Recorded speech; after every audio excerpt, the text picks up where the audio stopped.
Pendant longtemps, je pensais que la photo, c'était un truc ennuyant.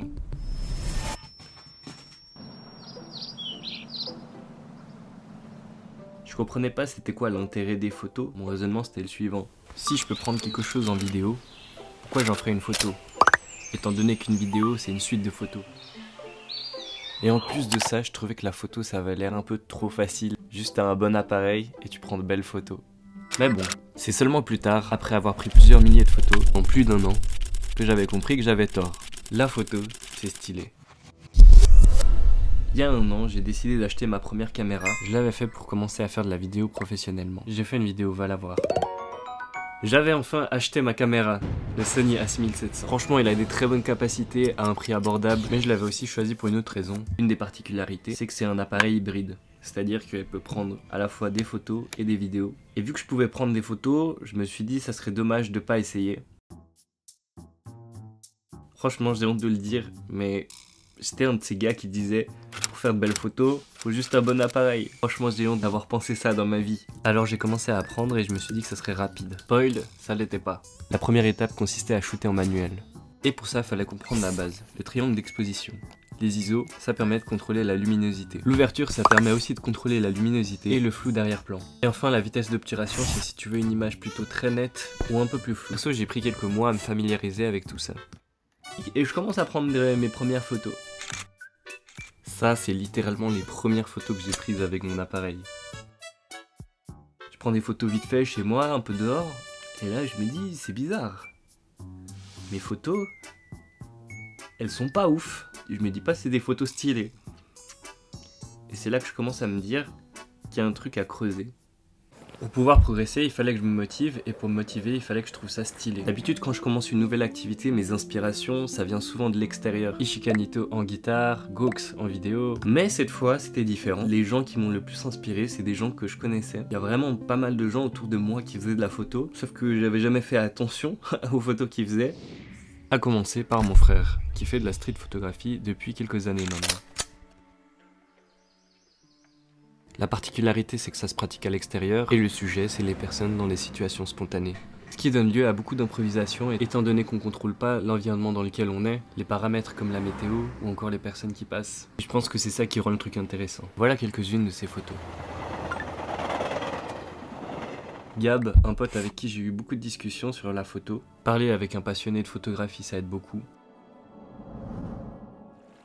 Et enfin Théo, un pote à moi qui est photographe professionnel au Japon. Il shoot principalement pour de la mode et des artistes, mais pas que. Et lui c'est Kyosuke. Sakura. Dans la vidéo. Ce qui est incroyable dans les photos de Théo, c'est vraiment ce côté épuré, simple et très élégant. Et ça on le retrouve dans toutes ses photos, que ça soit de la mode ou même des paysages. Il arrive vraiment à poser sa patte. Il a sorti un book il y a pas très longtemps, Timeless et Harmony, ou Intemporel et Harmonie, dans lequel on peut voir quelques-unes de ses premières photos.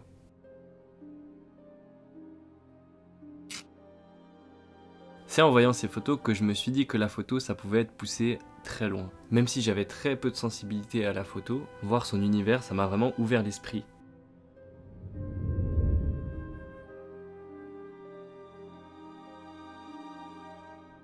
Voilà donc mes références quand j'ai commencé la photo. Il fallait maintenant moi-même que je trouve ce que je voulais photographier.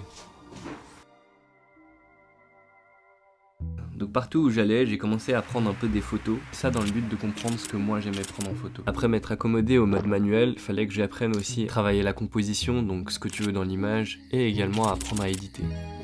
J'ai fait ça pendant plusieurs mois, et je trouvais que mes photos commençaient à être de mieux en mieux, mais plus j'avançais, et plus j'avais l'impression que j'avais du chemin à faire.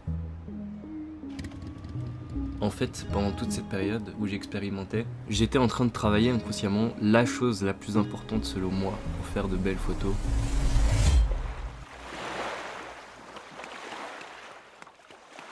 L'œil.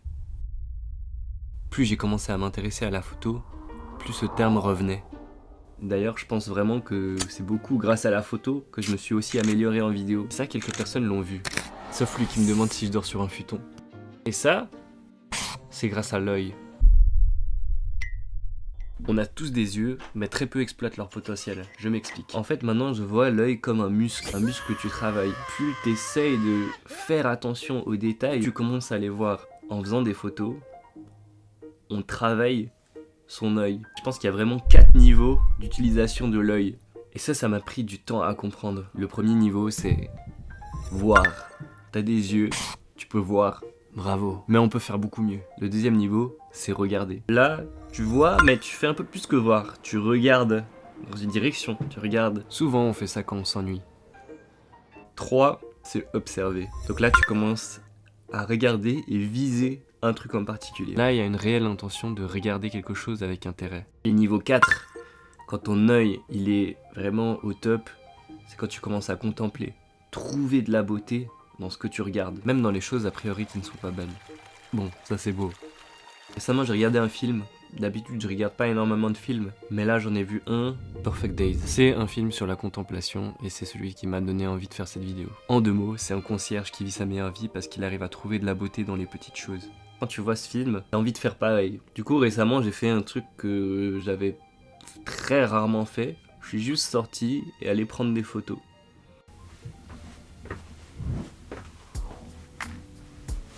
Ce jour-là, j'avais décidé que j'allais faire ma routine habituelle du dimanche, mais à une exception près, j'allais faire attention à ce qui m'entoure.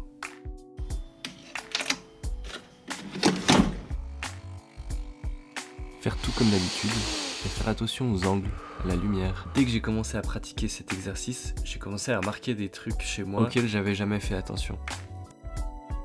Les ombres, les lumières, les reflets, que des détails auxquels je faisais pas attention. Ce jour-là, j'avais décidé d'aiguiser mon œil comme je l'avais jamais fait.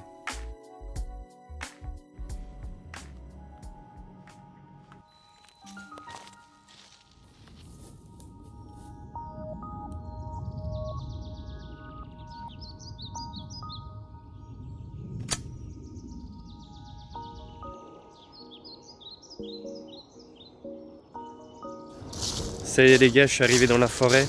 Donc maintenant l'objectif c'est simplement de prendre des photos, des vidéos de ce que je trouve beau, ça peut être n'importe quoi. Le ciel, par exemple, ce qu'il y a par terre. C'est juste de me promener et puis de profiter de cette forêt dans laquelle je passe presque tous les jours, mais avec un œil en particulier, faire vraiment attention aux petits détails. Donc ça va être ça.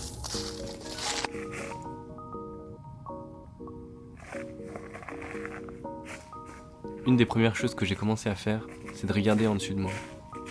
Franchement, essayez parce que vous serez surpris. J'ai déjà commencé à prendre quelques photos, quelques vidéos, mais c'est un peu compliqué, je vous avoue. Je faisais ça plus simplement quand j'étais en train de promener mon chien. Et là, quand ça devient l'objectif, ça devient un peu plus non naturel. On va continuer à se promener, regarder un peu ce qu'il y a. S'il n'y a rien, c'est pas grave.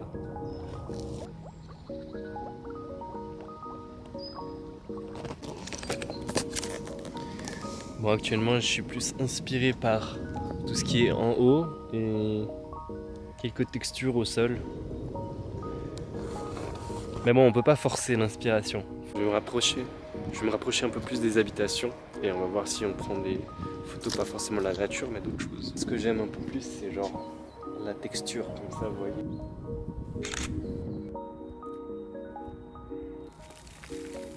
Après ça, je me suis dirigé vers le training du dimanche. Et sur le chemin, j'ai pris quelques photos de bâtiments.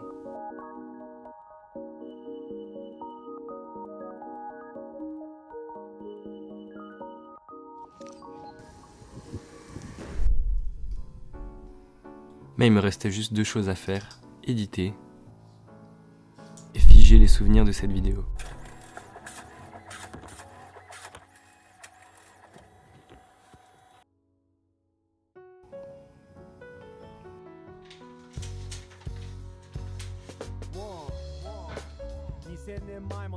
La photo m'a permis à la fois de figer ma vision et des souvenirs. Et j'aurais jamais pensé que imprimer mes photos, ça soit aussi satisfaisant.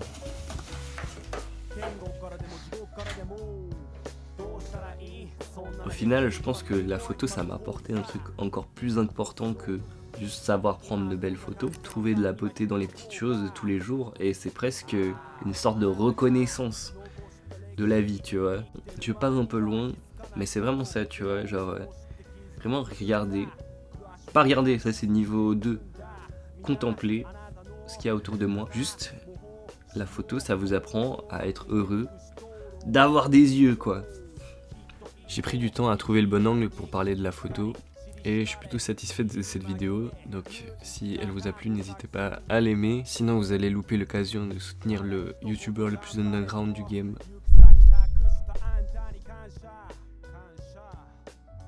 次の世代へ体と引き換え機会与えたあんたに感謝今